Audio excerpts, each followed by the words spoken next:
Gypsy. Lucia. What you doing, baby? What you doing, Lucia? Get it, Gypsy.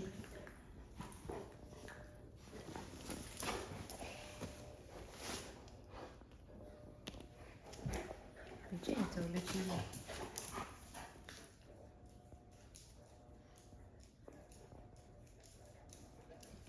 Here comes Dolce to supervise.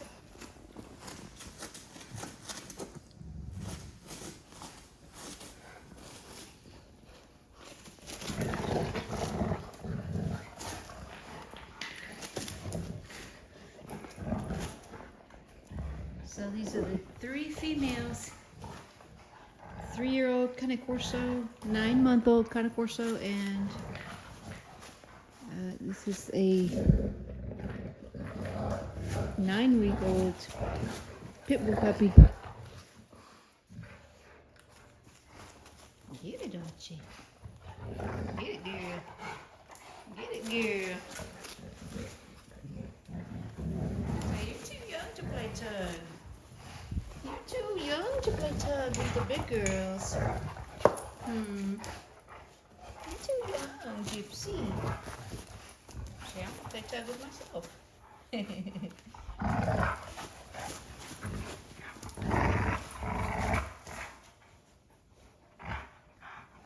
Get it, girl. So the bite force of these 2 breeds, so Pitbull puppy has a bite force, I want to say like 300 to 400 psi, less than 400, and the Cane Corso has a bite force of around 700 psi. So that's quite a difference.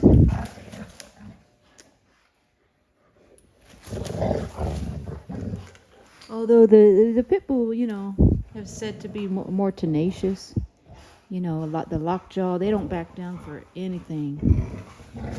Although Cane Corso is comparable, you know, they very rarely, if ever, will back down to a challenge. Cane Corso, and so very similar in that respect to a Pitbull. But Pitbull does have the lockjaw.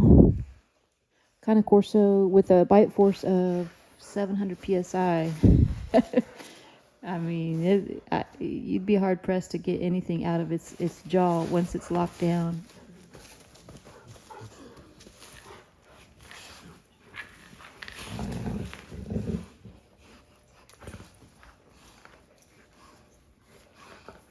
And so, yeah, of course, she's just a puppy, and she's already, Lucia, she's only 9 months, going on 10 months old, so she's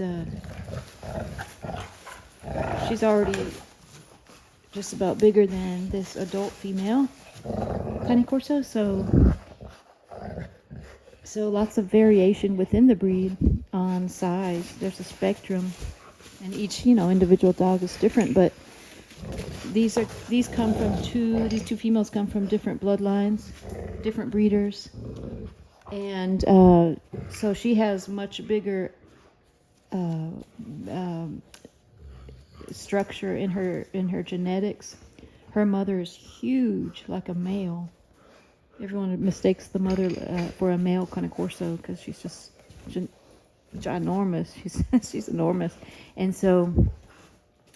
And then in her bloodline, Dolce's bloodline, she's got very big dogs as well, but not as big as this one right here. So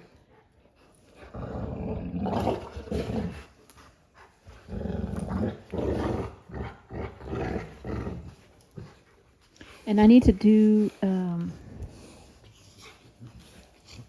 I did a video about how to read the body language to just, you know, you got to monitor closely when they're interacting like this, especially same-sex, like 2 females or 2 males. If they're kind of fighting, playing tug or wrestling, with this dominant guardian breed, you really have to monitor their body language because at any moment it can turn, and especially if one of them or both is around their heat cycle and the hormones are high, it could turn at any given moment into a real fight.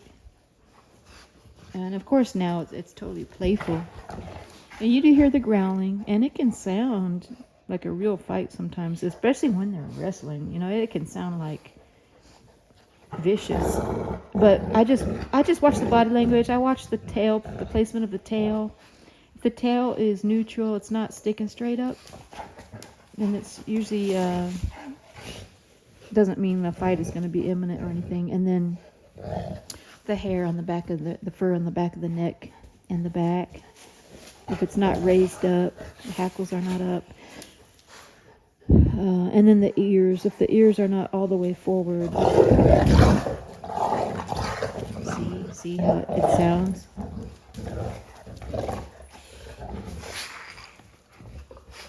I especially am concerned about Dolce because Dolce is very dominant. She's not the alpha in the pack, but she's second in line, and she's extremely dominant. And that's why I picked from the litter that I picked Lucia from. I made sure that I picked a pup from the litter that was not showing alpha tendencies. It was kind of more a moderate energy, moderate temperament.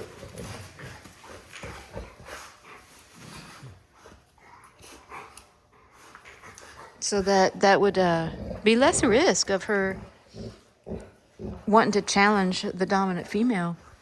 When hormones are on board, of course, all bets are off. She can totally change and start to challenge Dolce. So I got to be really vigilant in looking at their body language, trying to preempt any kind of aggression, tendency towards aggression in their interactions.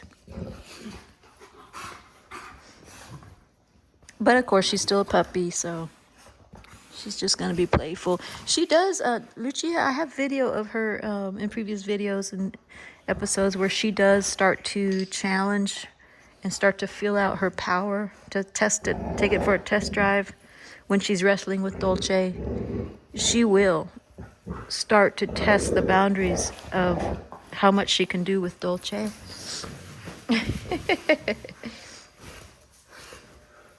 She's probably heavier than Dolce actually right now. She's much taller.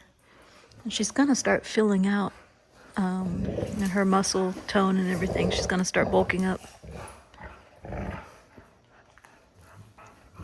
But yeah, so she is becoming more and more confident, and she is around the time of when her first heat cycle will be. The female Cane Corsos go into heat around a year, 12 months, but give or take, 2-3 months on either side of that, earlier or later. So, I mean, theoretically, she could go into heat any time now. And I also will watch for signs of that.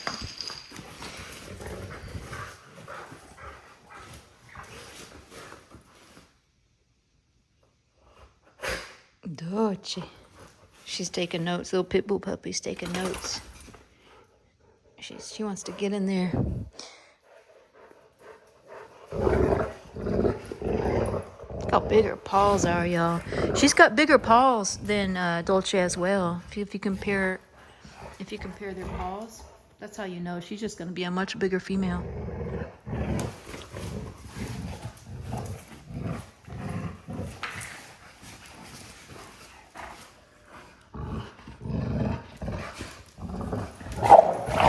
Hey, that's enough.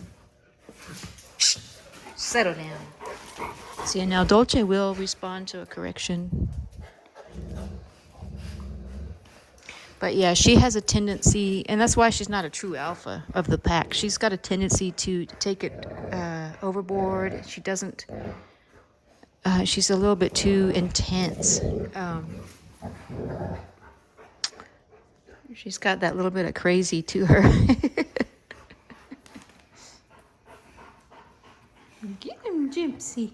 Get him, Gypsy. Gypsy girl. Get him, Gypsy. Well, y'all, just want to check in with everybody and say hi. I haven't posted in a while because I've been on a work trip, and I'm putting together a video kind of explaining all that, and I had to travel. I took 2 of my Cane Corsos, the 2 brindles, with me, and got pet sitters for the other ones. So I got a video I'm putting together, just showing all that, and I'll post that one probably tomorrow. And but yeah, so that's kind of what was going on there. And so yeah, hope everybody's having a good day, and we'll see you on the next one. Ozzy, where's Ozzy? Let me see. Where's Ozzy? There he is. There he is. Big man Oz. Whoa. Tell him, Oz. Tell her, Oz. She's being disrespectful. She's getting in his face. You don't like that. Tell her, Oz. Tell her, Oz. Hi, Papa. Bye, y'all.